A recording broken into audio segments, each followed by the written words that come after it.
Oi, tudo bem? Eu sou o Flávio, professor de matemática. Nós vamos trabalhar com matemática financeira hoje. Comparar rendimento em diversos tipos de aplicações, emitir juízo sobre diversas opções financeiras. Tá aí. É o que a gente usa aí praticamente todo dia, através de bancos, através de lojas que a gente faz compras, né? Bom, mas antes de começar, eu queria falar sobre porcentagem. É uma determinada quantidade dividida por 100, né? Vamos lá, 0% em números decimais seria 0, 100% seria 1. Então a variação é de 0 a 100% ou de 0 a 1, com detalhe. Acima de 100% pode ter valores, né? Não tem condições de ser abaixo de 0. Pode ser 125%, 150%. Mas se fossem nos números decimais, 1,25, 1,2, 1,002 e assim vai, tá? Vou pegar uns atalhos aqui para a gente trabalhar com porcentagem, de cabeça, sem pensar muito. Vamos lá. Se você dividir os números por 100, ele vai representar 1%. Se você dividir por 10, você acha 10%. Se você dividir por 5, aqui entra um pouquinho de aula de história, porque lá no Brasil colônia, no Brasil império, quando o pessoal explorava o ouro aqui na nossa região, o pessoal cobrava o imposto do quinto, ou melhor, do quinto. Você pegava o valor total e dividia por 5, que representa 20%. Comparado com hoje, é até pouco, viu? Porque hoje a cobrança de imposto é na faixa de 40%, dependendo do produto, tá bom? Então um pouquinho de história aí, se você lembra lá, por que o quinto? Por que cobrava o quinto? Tá aqui, ó, cobrava 20% do produto. Dividir por 4, você acha 25%, dividir por 2, metade, né? Então, 50%. São alguns atalhos para a gente trabalhar com porcentagem, sem pensar muito. Se você tiver numa compra, alguém fala assim, não, eu vou cobrar de você 25% de algo. Você divide por 4 e acrescenta o valor, beleza? Vamos lá. De 100% para 120%, aumentou quanto? Se eu colocar em números decimais, o aumento seria de 20% ou de 0,20. Seria um aumento, então, de 1,20 que seria colocado, então, tá bom? Se um produto tem determinado valor, o seu valor percentual será sempre de 100%. Quanto que custa aquele produto? R$10. Então, ele vale 100%. A gente tem que estabelecer as metas aqui também. Porque tem que ter um valor determinado. É R$10, então é 100%. Passou para 15. Então teve um aumento de quantos por cento? Tem que pensar nisso também, tá? Vamos para um exemplo. Um produto era vendido a R$20 e teve um aumento de 50%. Qual o seu novo valor? Usando aquela regrinha, então o que eu faria? Custa 20, teve um aumento de 50, eu faria o quê? 20 dividido por 2, teria R$10. Vai custar 10? Não, vai ser 20 mais 10. Mas uma outra forma de fazer, sem ser por regra de 3, vai ser 20 vezes 1,5, que vai ser igual a 30. Por que 1,5? Lembra, se ele custa 20, ele é 100%, então ele vale 1. Você está tendo um aumento, então vai ser 0,50. Então, 0,50 mais 1, 1,50. Então, 20 vezes 1,50, ou 1,5, vai dar 30, no caso, R$30, tá bom? Um hábito que as pessoas têm é colocar 30 e o cifrão atrás. Lembra, se a gente for escrever em relação a dinheiro, tem que colocar na frente, tá bom, gente? Vamos lá, juros simples.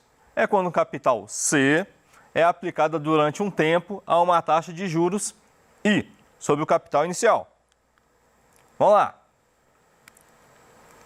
Olha a fórmula que a gente usa aqui.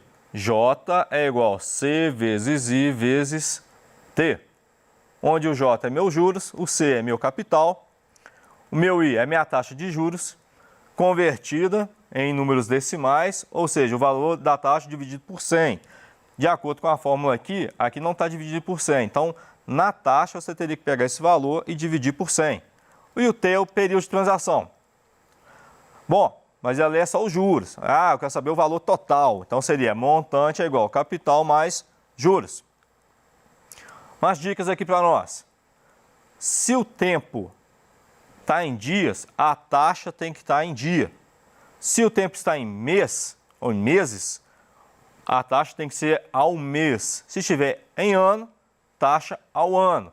O período tem que ser igual. Tem que prestar atenção isso nas questões da prova do Enem, prova do seu professor, da sua professora, tá bom? A gente tem que ficar de olho nisso. O que mais derruba a gente nessas questões não é a matemática, é o português. Então, interprete bonitinho, vai delicadamente, vai tranquilo e faz a questão. Leia, preste atenção, tá bom? Isso aqui engana muita gente. Vamos lá, juros compostos. Para calcular juros compostos, a gente vai aplicar essa fórmula que é montante é igual capital vezes 1 mais a taxa dividido elevado ao tempo, tá bom? Aqui a taxa também, você tem que dividir ela por 100, ela tem que se apresentar como número decimal. Vamos para um exemplo aqui. Ítalo investiu R$2.000, a taxa de 4% ao trimestre, ao detalhe aí, trimestre, durante um ano. Olha só, a taxa está em trimestre e o período é ano. Tem que converter isso lá, tá? No sistema de juros compostos. Calcule o montante produzido para esse período. Então vamos lá. Qual que é o capital? 2.000. Qual que é a taxa? 4%. Lembra? Tem que pegar, como está em porcentagem, tem que dividir por 100. Então 4 por 100 dá 0,04. Olha o tempo. O período não é um ano? Sim. A taxa não é trimestre? Um ano tem quantos trimestres? 4, tá bom?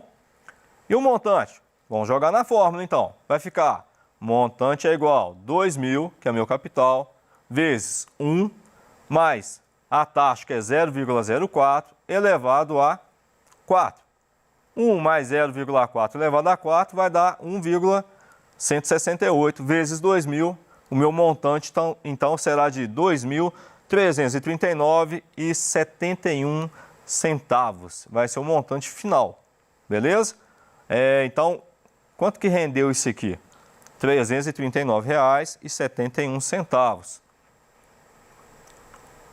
Próximo, olha só, um casal realiza um financiamento imobiliário de R$ 180 mil a ser pago em 360 prestações mensais com taxa de juros efetivo de 1% ao mês. A primeira prestação é paga um mês após a liberação dos recursos e o valor da prestação mensal é de R$ 500, mais juro de 1% sobre o saldo devedor. Valor devido antes do pagamento. Observe que, a cada pagamento, o saldo devedor se reduz em R$ 500 e considere que não há prestação em atraso. Efetuando o pagamento dessa forma, o valor em reais a ser pago ao banco na 10ª prestação é de, aí tem as opções aqui, 2.075, 2.093, 2.138, 2.255, 2.300. Qual que vai ser a alternativa? Vamos calcular. Então, indo para o cálculo, qual que é o valor total? Questão devendo, 180 mil. Quanto que eles já pagaram? R$ 500 por mês durante 9 meses, vai dar 4.500. Debitando o valor que eu já paguei, eu estou devendo então, aquele casal está devendo R$ 175.500. Quanto que ele vai pagar por mês mesmo? 500. Então vai pagar a 10ª. Então vai lá. Qual que vai ser a 10ª prestação? Vai ser o valor de R$ 500 que ele paga por mês, mais 1% dividido por 100, vezes os 175.500. Fazendo essa multiplicação, aqui é matemática básica, viu? Olha só, multiplicação vem antes de soma. Então, 500 mais 1.755, a prestação que eles vão pagar vai ser de R$ 2.255, ok? Essas contas básicas a gente não pode errar mais, viu, gente? Multiplicação vem antes de soma. Tem as regrinhas, tem que seguir as regras. Mais um exemplo. Ítalo emprestou R$ 1.000 a um amigo durante um mês. Seu amigo, muito grato, devolveu a quantia de R$ 1.025. Ítalo pode considerar que houve um rendimento. Dessa forma, qual é a taxa de rendimento? Vamos lá. Quanto que ele emprestou? 1.000, então será o capital. Quanto que ele recebeu de volta? 1.025. Então, a gente deduzindo lá na fórmula, a fórmula é montante é igual capital mais juros. O capital é 1.000, então esses juros foi de R$ 25 durante um mês. Qual que é a taxa? Então, vamos lá. Vou jogar na fórmula, J igual a CIT, vai ficar lá. Quanto que é os juros? 25. Qual que é o capital? 1.000. Qual que é a taxa? Não sei ainda. E o tempo? Um mês. 1.000 vezes 1. Passa para o outro lado dividindo, vai ficar 25 dividido por 1.000, que vai dar 0,025. Como eu não peguei a porcentagem e dividi por 100, porque eu não tinha, então agora eu vou multiplicá-la. Então, 0,25 vezes 100, que deu uma taxa aí de 2,5% ao mês. Mais um exemplo.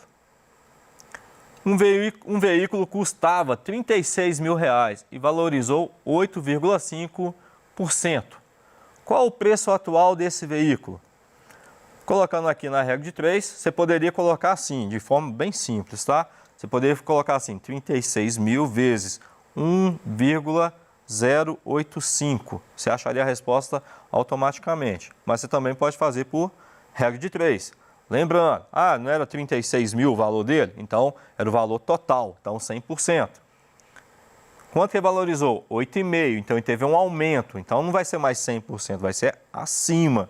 Então, se é acima, 108,5. Multiplica cruzado, 100 vezes x. 100x, 36.000 vezes 108,5 dá 3.906.000. Dividido por 100, o carro agora está valendo R$ 39.060. Mais um exemplo. Um imóvel valorizou 32% nos últimos anos, sabendo que antes da valorização, o imóvel valia R$ 320.000. Calcule o valor atual desse imóvel. Mesma regra, gente, tá? 320.000 era o valor inicial dele, então ele é 100%. Teve um aumento. Se é aumento, não é mais 100, agora é o valor do aumento, que é 32. 32 mais 100, 132. Multiplica cruzado, 100 vezes x, 100x, 320.000 vezes 132.000. Então vai ficar 100x é igual a 42.240.000, dividindo por 100, vai dar R$ 422.400. Um pouco mais de R$ 120.000 de valorização que teve esse imóvel. Esse aqui mais básico, mas segue a mesma lógica. Chega, um smartphone custava R$ 5.630 no dia do lançamento. Depois de um tempo, teve uma redução de 32%. Qual o preço atual do smartphone? Então, de novo, pega o valor total, que vale 100%, e compara lá, 5.630 é 100%. Teve um aumento ou teve uma redução? Teve redução. De quanto? 32. Então, 100 menos 32, 68%. Monta e multiplica cruzado. 100 vezes x, 100x, 5.630 vezes 68, 382.840. Divido por 100, que vai fechar em 3.828,40 já que é redução. Lembra disso. É redução. Subtrai do valor total.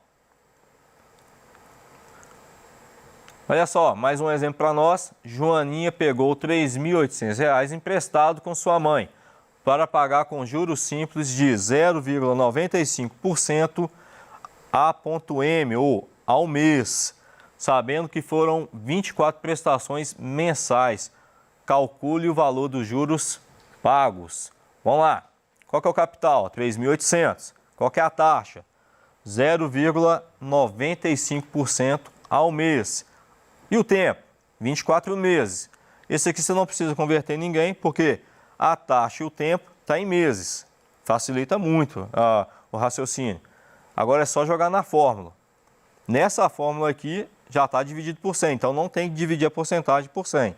É só jogar na fórmula. Então, 3.800 vezes 0,95 vezes 24 dividido por 100, que vai dar um total de 86.640 dividido por 100. Então, ela vai pagar lá de juros R$ 866,40. A gente tem que tomar cuidado nessa questão, porque ele está pedindo os juros, não um montante. Porque ninguém pega R$ 3.500 ou R$ 3.800 emprestado e só paga R$ 866. Apesar que foi para a mãe, mas não conta, tá? É R$ 3.800 se eu pegar um montante, mais R$ 866,40, que dá aí mais ou menos R$ 4.600, um pouquinho mais, tá? Então tem que prestar atenção no que está escrito. Ah, não é o montante, é os juros. Então só de juros que ela vai pagar é R$ 3.800 mais os juros de R$ 866,40. Pessoal, muito obrigado. Até a próxima aula. Estudem, pesquisem, façam os exercícios. Se deite na matemática, se jogue nela, tá? Matemática é prática. Sem prática a gente não vai avançar. Eu não gosto de matemática. Você pode pensar assim. Mas na vida a gente faz aquilo que gosta e aquilo que não gosta. Então a gente tem que batalhar, correr atrás. É mais cômodo não estudar às vezes, mas tem que estudar. O nosso foco é estude. O que você quer? O que você quer para sua vida? Corre atrás, batalhe, que vai valer a pena. Ok? Até a próxima. Obrigado.